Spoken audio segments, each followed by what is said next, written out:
Morning, Your Honors. If it would please the Court, I'd like to reserve 3 minutes for rebuttal. This appeal raises two issues, first being a hearsay issue, and the second being a material issue of fact that should have precluded summary judgment. You represented, was your client represented at the hearing on the motion for summary judgment? Yes, he was, Your Honor. And did you raise all these issues? Yes, I did, Your Honor. The first issue that I'd like to address would be the hearsay issue.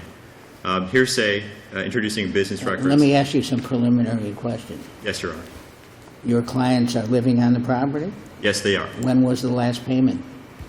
I believe prior to 2009 or 2009. Looks like amount. December 1st of 2008 was the default. Yeah, okay. And the Yes, Your note, Honor. and the note which your clients signed Yes. was proffered, was it not, and canceled, correct?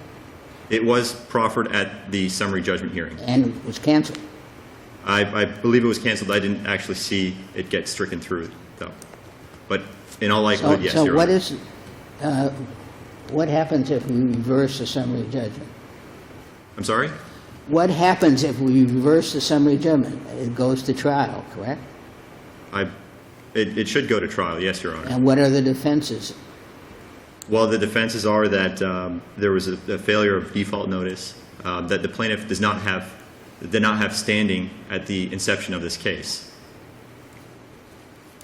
And if I may, the original complaint that was filed did not attach to the original complaint. There was a note that was made payable to the original lender. It was not made payable. Who are you supposed to pay? Who are you going to pay the money that you owe on the note and the mortgage? Whoever the owner and the holder of the note is. But Well, the we know issue who it presented is, the person who proffered the note and had it canceled. just because they proffered the note doesn't mean that they were the owner and holder at the inception of the case.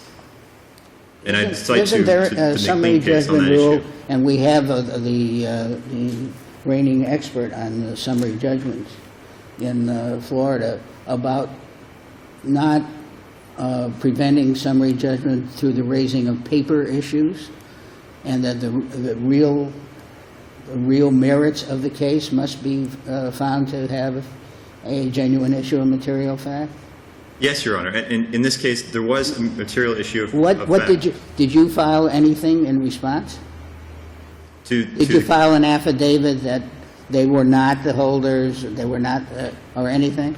Well, Your Honor, I didn't need to because the pleadings and the The affidavits. answer is no. The answer is no, Your Honor. Thank you. But the pleadings and the affidavits before the court raise an issue of material fact.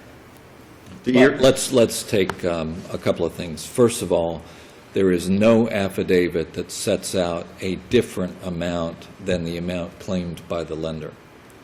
In other words, your clients did not say, this number is wrong, this is the right number, correct? That is correct. Okay. And as a matter of fact, that could be computed without the amount due. Really doesn't go to the merits of the amount due because you can't pay any of it anyway. But in any event, the amount due can be calculated from the amount that was required under the note and the mortgage and the date of default. You admit that you didn't pay anything after that? If the affidavit had been admissible. Why? There was no question, there was no issue as to non-payment. You just said that from X date. You never paid anything from X date. You calculate the amount that's due under the note and mortgage. You don't have to have an affidavit at all. Well, Your Honor, the issue presented to the trial court, what the trial court considered was an affidavit that was inadmissible and did not address the issues of standing at the inception of the case. Payment is an affirmative defense. You know what you paid or what you didn't pay. If there was a genuine issue as to the amount due, you would know. Correct, Your Honor. But the affidavit What are that your they other presented What are was your other in- points as to the insufficiency of the affidavit? Besides that, Well, the affidavit didn't establish that introducing business records, I believe, requires two steps. You admit that you were in default. The records show how much you're in default. Right? Well, the records were inadmissible. Your Honor, They were inadmissible, therefore they were non-existent? It's undisputed that the appellant missed payments. What is in dispute is whether the appellee had standing at the inception of the case That's another to matter. bring a foreclosure. That's another matter. That's another And matter. your view is that that cannot be cured during the course of the case? If they had maybe filed an affidavit or amended their complaint to address the issue, that the note attached to the original complaint was not endorsed, that they produced an assignment of mortgage going to another entity, if they had explained why those issues had taken place, presented them to the court. Why did they have to? If they had the note, they obviously were in possession of the note. Possession, possession So at the summary judgment if hearing. your position is correct as to the time of the filing, the only thing that would happen is that would be dismissed with leave to file it correctly, right? They would do that tomorrow. If they could establish that they had possession or were able or entitled to enforce the note Sir, at the date of filing. it would be dismissed because they hadn't shown the requirements. In every other case, the existence of a condition preceding is curable when it's cured. It's curable by showing the right to recover on the note, by having the note. Well, you have to have the note at the beginning of the case, and that was Why? never Okay, proven. so this case is We're assuming- dismissed. They didn't have it at the beginning of the case. This case is dismissed. The new case, which is filed tomorrow, they have it at the beginning of that case. So you have to pay the same amount on the same issue, only you have another year and a half on the property without payment. Well, in theory, that could happen, Your Honor, yes. But the question is this case, and the question is these facts as they're applied to this case. And in this case, there was no showing that they had possession of the note at the time it was filed. Okay. And there was an endorsement afterwards that, you know. We'll leave you some time for rebuttal, and let's hear from your opposition. Thank you, Your Honor.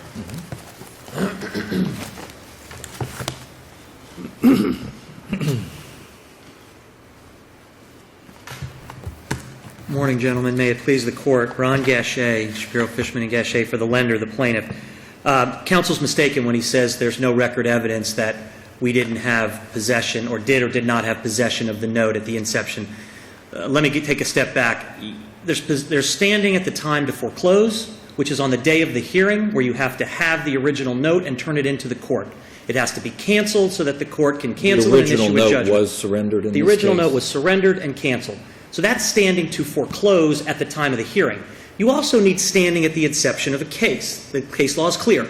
How do you do that? You file an affidavit that indicates that you were in possession of the promissory note at the time the suit was filed. I point your attention to our filing of our affidavit in response to affirmative defenses dated August 8th of 2011 in the record, where it states in particular that paragraph 11, plaintiff is in possession of the original promissory note with a blank allonge and has been in continuous possession since prior to the filing of the complaint in this matter. Once that affidavit's of record, it's incumbent upon defendant to then file an affidavit, no you weren't. And even more than no you weren't, and here are some facts. But there was no counter affidavit, as the judge pointed out. There was no affidavit filed that said we didn't have possession or the amount is in dispute is wrong. There's no countervailing evidence in this case. No dispute about the signature, no dispute about Nothing, none of that. The only issue that they're raising is that our affidavit of indebtedness, which we filed subsequent to the affidavit in response to affirmative defenses, was missing a phrase that it was made at or near the time in order to authenticate the business records that were attached. But those identical business records were also attached to the affidavit in response to affirmative defenses, were part of the record at the time of summary judgment. They were there for the judge to consider. There really are no open issues in this case. You have seen the supplemental authority that your opposition filed? I did. That's the Feltus case, I did. the U.S. Bank. What's your response to that? In the Feltus decision, let me just differentiate what happened in Feltus. In Feltus, they attached a note to the lawsuit. And then, later on in the lawsuit, instead of amending to attach a different note, which is what they wanted to do. Well, and actually, when they filed, First a lost note. it was a lost, stolen, or destroyed instrument was the Right. was the Well, count. all those counts had a lost note count, and they had a count for foreclosure. Back then, firms were filing alternative counts all the time before verification. But in Feltis, what the court said was, if you're going to proceed on a note that you then later found, or you're going to proceed on a note that's different from the note that you started with, then you can't just do a notice of filing it without some amended pleading that would then somehow lay a foundation for that. And your second argument note. is that that was cured in your case because of the affidavit saying we owned it at the time Correct. the lawsuit was initiated. Correct. There is no law that says that I have to attach to my complaint the properly endorsed note, and then later I can add the endorsed note in the lawsuit. There's nothing that says that the note at the inception has to be the endorsed note. I just have to be able to prove that I had that endorsed note at the time of the inception of the case. Because what if I attached an incorrect exhibit? What if I just wanted to do a notice of filing corrected note? There's no law, and counsel can't cite to it, that because the note didn't have an endorsement at the inception. In fact, the law is to the contrary, because there are many Fourth District cases, which is, the Fourth District is super stupid, in my opinion, on these issues. But even in the Fourth District, if you find that, in fact, the note and the mortgage were possessed Right. previously, it doesn't have to be alleged, as long as it was Correct. correctly It's my true. burden at trial to prove it if it gets all the way to trial, or my burden at summary judgment to prove it. It's the borrower's burden to somehow create a factual issue that I didn't have it at the inception. They can't just go on the fact that the note that I attached didn't have that endorsement. And by the way, you can file a note without an endorsement. You're just what's called a non-holder in possession. But as long as I have the note, I'm okay and good to go when I file. But then when I want to get judgment, I've got to have a note that had an endorsement, and I have to be able to prove I've had that endorsed note the whole time. My affidavit does that. And until they come forward with And also, a subsequent purchaser is not necessarily a holder in due course, but who cares? We don't have that issue here. This is not a situation where there are defenses that were alleged at origination that we should have to worry about. Again, it's a hyper-technical issue on an affidavit of indebtedness that already had an affidavit that was filed previous to it. The other arguments we didn't get to, but there was an argument about a default problem with our default letter, but again, that was not raised below. I know you asked, were all these raised below? I don't know if he was going to abandon that here this morning, but that was not raised below. The only issue that really was raised below was the issue of the problem with the affidavit of indebtedness and our standing, and I believe I've hopefully addressed both of those for you. We'd ask you to affirm the decision of the trial court. Thank you. Rebuttal? Yes, Your Honor. First, I'd like to start with that first affidavit that was filed. The payment records that were attached to that affidavit are not identical to the payment records that were attached to the affidavit of indebtedness. They do look completely different. The second issue. But what did your client do to say that the last one, the indebtedness incorporated into the final summary judgment, is incorrect in this respect? 1, 2, 3, 4. What did your client do to establish that? My client didn't do anything to establish that.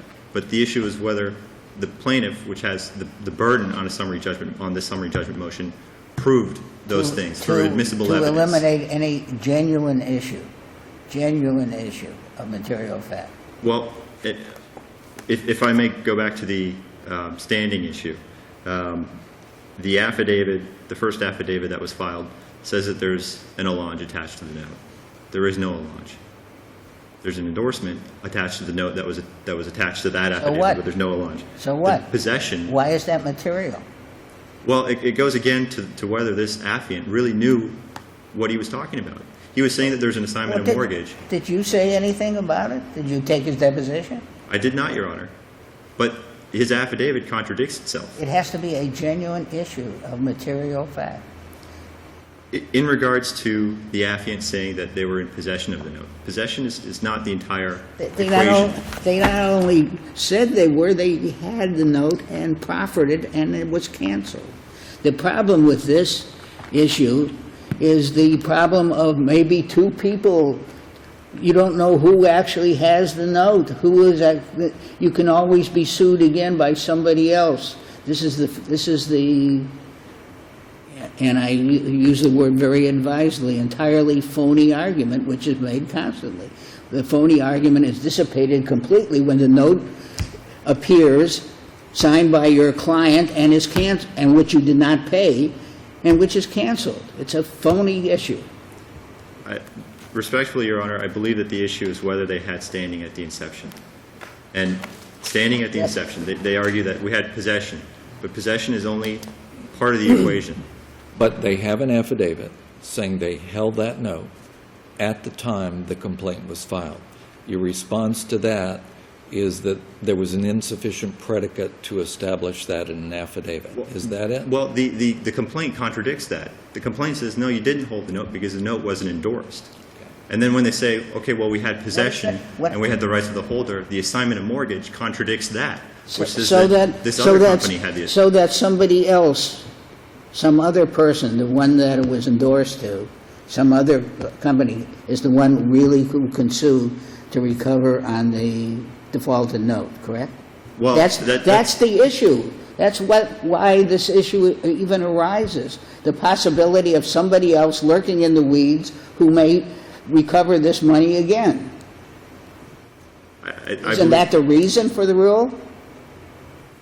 To have standing at the commencement? Yes. Isn't that the reason for it? Well, I would refer to the, and again, it's cited in my brief. It's a railroad case back from the Supreme Court in, I believe, 1908, 1911. Where the... we have seen it before, believe me. Okay. Well, and there, it's not, the issue wasn't, can somebody, again, come back at a later date? The issue was, did you have standing at the commencement? What are the technical requirements that you must have to file a lawsuit? Right. I'm sorry, can you say that again? What are the technical requirements that you must have, that must be in place before you can file the lawsuit and prosecute it to completion? That's what that case is about. Right. Standing to sue. And in this case, we have a note that was not endorsed, not the holder. We have an assignment of mortgage to another entity, not the person in possession of the rights of the holder. You talk about standing. Why does your client have standing to complain about who has the note? It's because They they're didn't trying pay to it to foreclose on anybody. his home. Why do you have standing? To Because- complain about who is producing the note against you that you signed. Because they're trying to take away his home. On the other hand, they're trying to get their money that you owe them. They have to prove that they're owed the money. We have your arguments. Thank you. Thank you, Your Honor. Thank you.